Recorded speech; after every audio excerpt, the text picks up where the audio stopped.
Los deseos al alcance de tu mano. Hola, ¿cómo están? Yo soy Ryujin y tenemos un nuevo review del episodio número 37 de Re:Zero, de esta primer parte de la segunda temporada. Las brujas hacen presente, los intereses de Echidna salen a la luz y una nueva prueba también inicia. Subaru vuelve de la muerte después de haber besado a Emilia. Este deseo que había tenido desde el inicio de que Emilia lo quisiera, pero no era como él lo esperaba. Y justamente esto es algo que vamos a ver más adelante, el deseo y la finalidad de las cosas, que también cuadra con algo que la mamá de Subaru le había dicho en la primer prueba. Subaru le había dicho en esta primer prueba a su mamá que entonces lo que importa es que al final sea feliz, y la mamá le contesta algo como: no es eso lo que quise decirte, pero te dejo de tarea que descubras el verdadero significado. Y vaya que esto se va a dar por entendido al final de este episodio. Subaru está muy traumatizado en su regreso, y es que en los últimos episodios ha muerto una infinidad de veces en muy poco tiempo. También está como dejó Emilia, todo desapareció, no pudo salvar a nadie y Emilia había enloquecido. Las cosas empiezan a desarrollar, Emilia está temerosa de la primera prueba, todo va más o menos como Subaru lo recordaba. Y también Subaru recuerda esto que Roswaal le dijo de: en algún momento me alcanzarás. Subaru piensa para sus adentros que no va a ser como Roswaal, pero ¿no lo está haciendo ya?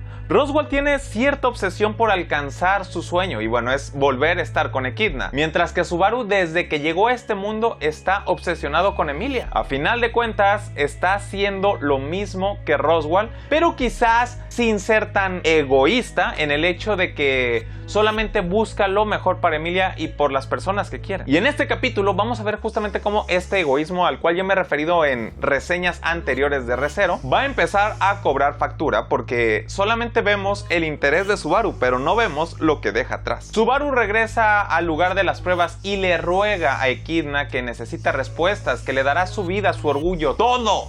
Claro que esto es hablar sin estar pensando realmente las consecuencias de lo que pide. Y de repente cae al suelo. La segunda prueba ha iniciado, y lo que vemos aquí es el momento al inicio de esta segunda temporada cuando Subaru se suicida para intentar rescatar a Rem. Rem, que llegó como uno de los cuerpos que nadie sabía quién era, porque justamente el arzobispo de la Gula la había devorado. Así que recordemos que Subaru se suicida para intentar salvar a Rem, pero llega al momento donde está con Emilia en la carreta y Emilia le pregunta quién es Rem. Es decir, no pudo viajar más atrás para poder salvarla. Y me encantó que este capítulo llegara a este punto, porque es un concepto que no habíamos visto en Re:Zero. Y pensé que nunca lo iban a tocar, pero me agradó saber que el autor sí lo tenía en mente. Roswaal ya nos había dicho en el capítulo anterior que para él, para ese Roswaal, su vida había acabado, pero que iba a haber otro Roswaal, y con que el otro Roswaal cumpliera su deseo, él estaba feliz. Y es que sabemos que Subaru regresa. Sí, Subaru regresa y puede volver a intentar las cosas, pero ¿qué pasa con todas estas personas que se quedan en esa realidad? A lo que voy es, no tenemos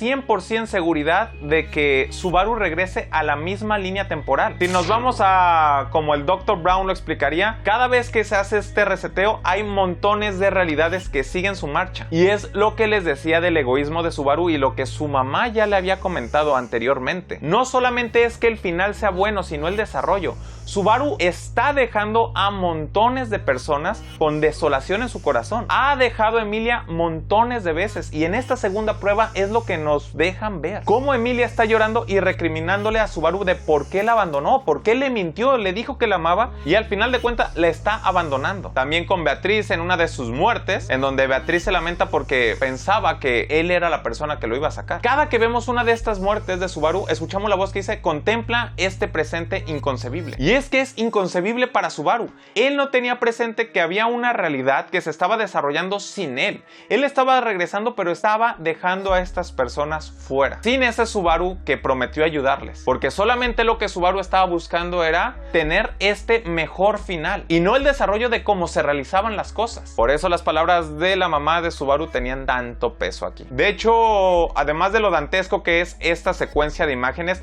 viendo todas estas muertes y Subaru estando estando a punto de caer en la desesperación y de romperse mentalmente una vez más. Me encantó cómo van tomando las escenas y mostrándolas y viendo todos estos posibles desenlaces. También, por ejemplo, con Reinhardt enfrentándose con Pac en su forma ya bestial y desatada cuando no logró salvar a Emilia, o cada una de estas veces que dejó a Rem o Emilia sola. Bueno, todo esto con la voz diciéndole: contempla este presente inconcebible. Si ustedes tienen un sistema de estéreo o algo más atmosférico en sus casas que no sea monobocina, o es más, escúchenlo con audífonos, es una belleza, porque escuchas cómo la voz empieza a recorrer de lado a lado, izquierda a derecha, que pasa por detrás de ti. En serio, vayan a volver a ver esta escena, pónganse unos audífonos y vuelvan a ver esta escena. No tiene desperdicio esta composición sonora. Sí, dura muy poco, pero la verdad es algo que se notan los detalles, que hace que el espectador no solamente esté viendo, sino hasta cierto punto sienta un poco lo que Subaru está sintiendo y se sienta dentro de esta prueba. Que esté escuchando ese ruido, la verdad es una experiencia que sube este momento a otro nivel.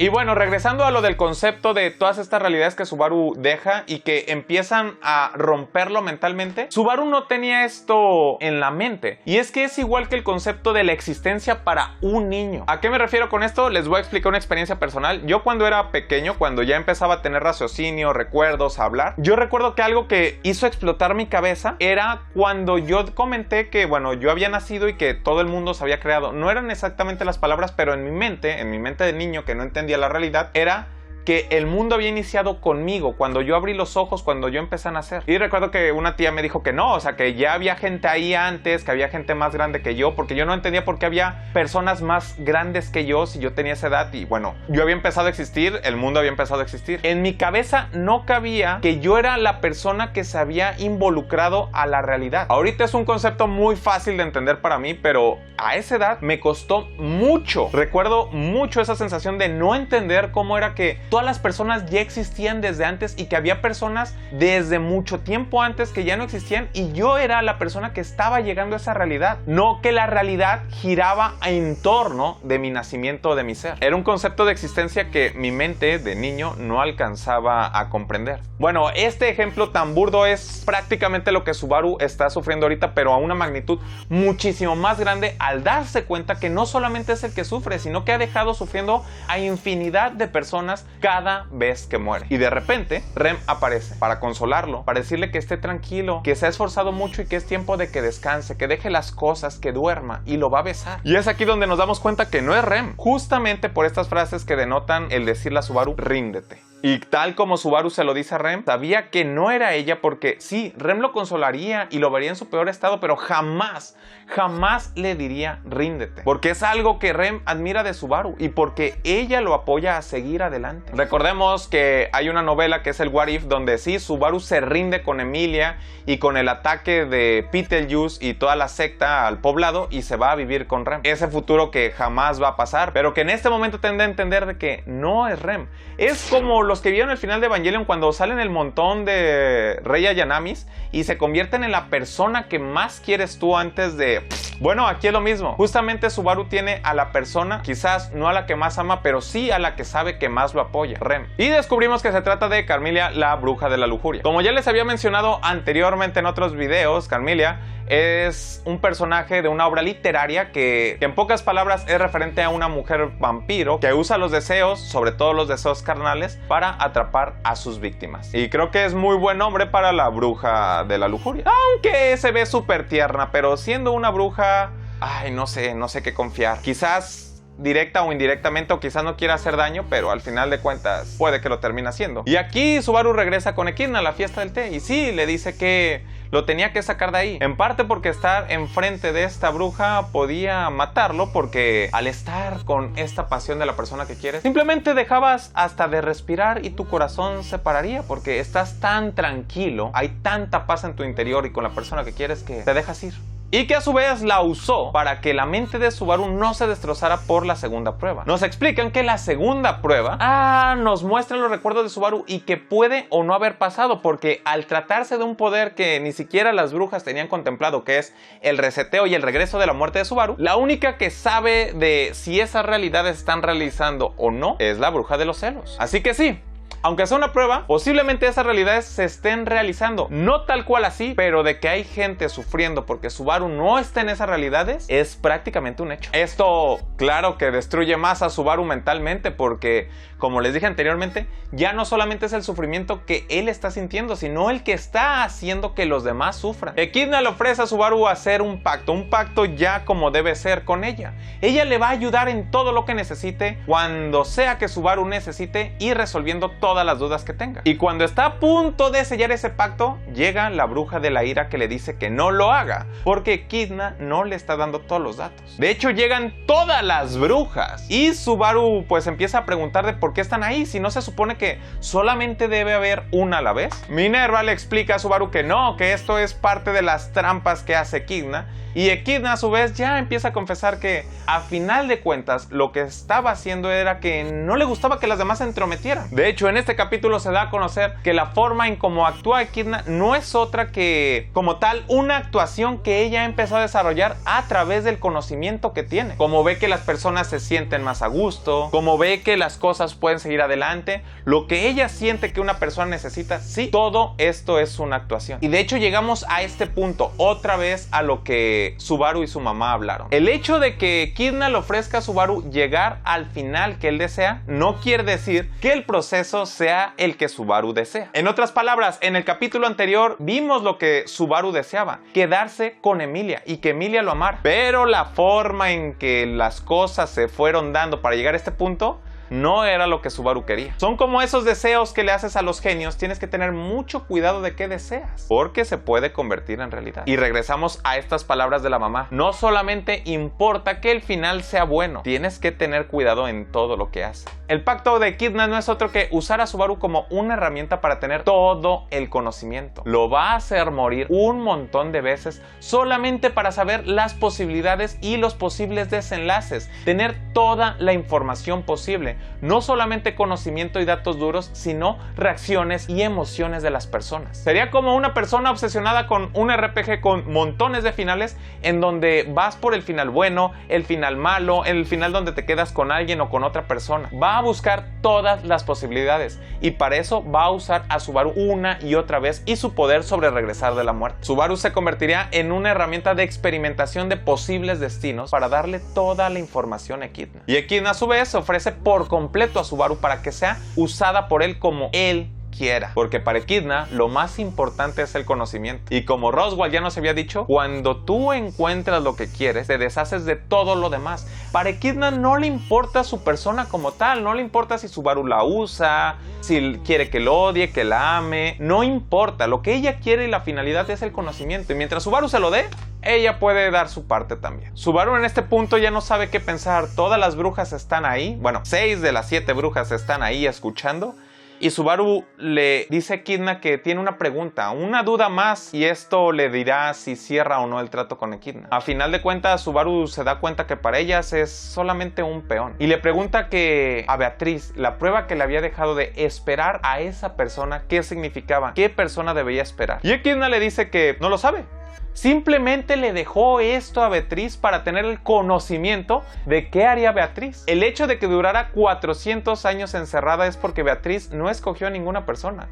Y el hecho de que Beatriz solamente buscara la muerte como salida es porque se desesperó. Beatriz ya le había dicho a Subaru que o la mataba o la ponía por encima de todas las cosas, que la amara. Echidna le dio esto como cualquier relación, como si alguien te dijera, tú vas a ser feliz cuando algo grande y amarillo llegue a ti. Tú decidirás que sea eso grande y amarillo. Y a final de cuentas lo que quería Echidna era solamente ver la reacción de Beatriz, tener el conocimiento, porque Echidna lo que quiere es el conocimiento sobre todo. También aquí se refuerza lo que les decía que Echidna estaba actuando, porque Subaru le dice, es que aquí te tienes que enojar. Y Echidna le dice, oh, entiendo. La próxima vez así lo haré. Todo el comportamiento que habíamos visto de Echidna era en base al conocimiento que había obtenido y para poder ser más afable con Subaru y poder conseguir más cosas. No hay nada que le importe a Echidna más que el conocimiento y va a hacer lo que sea por obtenerlo. Y cuando Subaru decide que no va a cerrar este pacto, alguien más llega a la fiesta. Satella está aquí. La bruja de los celos está haciendo su arribo delante de todas las demás. Y no sabemos lo que nos va a esperar. Esto lo tendremos que ver en el próximo capítulo y después esperar para la siguiente temporada. La verdad, me encantó estos pequeños detalles que se mostraron en este capítulo, como son todas estas personas y estas posibles realidades paralelas. Cada vez que Subaru encuentra a Rem, a Emilia, a Roswaal, no es exactamente el mismo. Es una realidad, hasta así decirlo, paralela. Y él está dejando otra realidad atrás para entrar a una nueva. Recordemos que, de hecho, la primera vez que Subaru se encuentra con Emilia, ella se presenta y le dice que su nombre es Satella. Cosa que no vuelve a pasar. De hecho, cuando Subaru le dice así en los primeros episodios, ella se enoja muchísimo. Claro, esto pasó después de una de las muertes de Subaru. Este concepto y el concepto también de lo que realmente quiere Echidna enriquecen mucho la historia y la trama de la misma y me dejó muy satisfecho este episodio. Déjame en comentarios a ti qué te pareció. Y aprovechando esto, les recuerdo, síganme en todas mis redes sociales. Me encantará hablar con ustedes y les recuerdo que los martes tenemos a las 10 de la noche hora de México el programa de historias de terror en vivo, las 100 velas del yokai. Y los viernes tenemos Ryujin Direct, donde vamos a pasar un momento muy entretenido, al menos eso espero, jugando algún videojuego. También te recuerdo que pases a las redes oficiales de Crunchyroll Latinoamérica y si eres de México vas a tener la oportunidad de ganarte una de las 3 sillas Crunchyroll Cultec que tenemos para ustedes. También suscríbete aquí a YouTube y si ya estás suscrito, dale a esa campanita para que te anuncie cuando sale un nuevo episodio. Sin más, me despido, nos estamos viendo en un próximo episodio. Yo soy Ryujin Saya.